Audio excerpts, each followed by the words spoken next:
So I want to break down 4 must-have baits for Great Lakes smallmouth in the pre-spawn. If you know anything about the Great Lakes have multiple waves of smallmouth that come up to spawn. And my absolute favorite time to catch them is in the pre-spawn, when they're moving up, they're coming up in waves, they're setting up on spots, and it's just a fun time to chase these fish and try and figure out where they're at. But the problem is with these fish, and where the body of water that we're fishing, there's so much to check. There's so much to look at and try to figure out where these fish are at.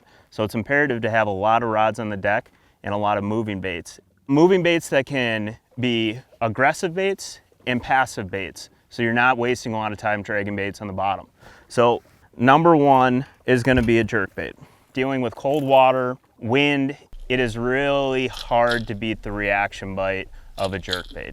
You know, you can get aggressive fish to bite, you can coax passive fish to bite. That is number 1. That is the first thing I'm gonna pick up almost 95% of the time when I'm chasing smallmouth up here.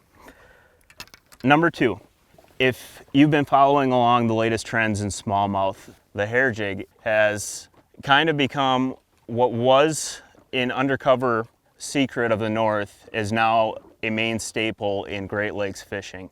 It is the ultimate passive-aggressive bait when a fish does not want to eat, but you can still reel something in and cover water. This is an absolute must. If the sun's out, you don't have a lot of wind, you're dealing with pressured or spooky fish, a hair jig is absolutely going to get it done, and probably, you know, one of my most favorite baits in any sort of style of fishing, just for how powerful this little piece of fluff is. Number 3, it's probably going to be, and I know some people are gonna scoff at me, but it is so effective, the A-rig. Now, why is this thing effective? Well, on the Great Lakes, we have a lot of alewife, we have a lot of schmelt, and these bait balls can be immense. And this A-rig perfectly imitates one of those balls of bait. I mean, if you're dealing with heavy wind days or fish that are, you know, super aggressive and actively feeding on bait, it's undeniable that this mimics a school of baitfish better than any other bait that we have on the market. Smallies absolutely love this just as much as any largemouth or spot does. This is an absolute killer and one that I always have on the front deck, just for its versatility, and I can cast and wind and chuck and wind and move and groove, and like if it's a heavy wind day, I have all confidence in this thing that I'm gonna at least get shown where fish are. 4th bait that I have is a swim bait. Now, I say it as 4th is because I do throw it a lot just straight up, but if they're on bait, this is the number 1 finding tool. This attracts the most attention and finds fish fastest for me. But if I notice, or if I find that the wind is kind of subsided, you know, it's a little bit clear water, this is looking too gaudy, or they're just slapping at this thing, downsizing to a single swimmer is a perfect option.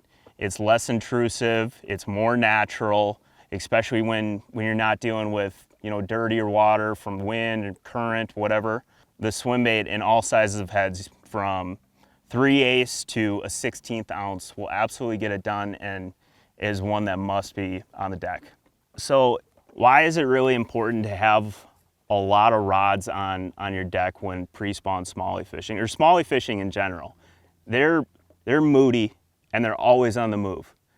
You know, like this time of year, I mean, Great Lakes system, sure, wind blows one way, pushes in warm water up in foot of water, the wind changes and pushes them out in 15 feet of water, or just not even Great Lakes in general, but smallmouth are naturally on the move, and to match where they are, what mood they're in, you need to have a lot of different options. You need to have your passive baits, which are extremely subtle, like a hair jig, all the way up to the most aggressive baits to match, you know, the conditions, like an A-rig.